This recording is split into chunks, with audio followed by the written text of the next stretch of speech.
മുരിങ്ങയില മുട്ട തോരൻ. പോഷക സമ്പുഷ്ടതയിലും രുചിയിലും 1-ാം സ്ഥാനം ഈ തോരന് കൊടുക്കണം. തളർച്ചയും ക്ഷീണവും ഒക്കെ മാറ്റുന്ന അയൺ പ്രോട്ടീൻ റിച്ചായ മുരിങ്ങയില രുചിയിലും മുന്നിൽ തന്നെ. 1 സ്പൂൺ ചോറ് ധാരാളം മുരിങ്ങയില ചേർത്ത് കഴിച്ചാൽ അത്യാവശ്യം ന്യൂട്രിയൻസ് എല്ലാം കിട്ടും. വെളിച്ചെണ്ണ ചൂടാക്കി കടുക് പൊട്ടിച്ച് ഉഴുന്ന് ചേർത്ത് ചുവക്കുമ്പോൾ 1 കപ്പ് ഉള്ളി ഉപ്പ് ചേർത്ത് വഴറ്റാം. ഉള്ളിയുടെ നിറം ജസ്റ്റ് ഒന്ന് മാറി തുടങ്ങുമ്പോൾ തന്നെ 2 മുട്ട ഇതിലോട്ട് ചേർത്ത് കൊടുക്കാം.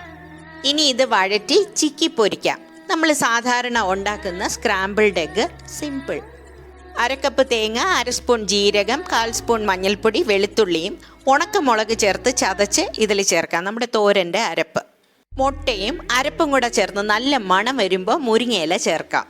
മിക്സ് ചെയ്ത് ലോ ഫ്ലെയിമിൽ അടച്ചു വെച്ച് സ്റ്റീം ചെയ്യാം. രുചിയും ഗുണവും ഒത്തുചേർന്ന് നമ്മുടെ നാട്ടിൽ സുലഭമായി കിട്ടുന്ന മുരിങ്ങയില എപ്പോൾ കിട്ടിയാലും കഴിക്കാൻ മടിക്കല്ലേ.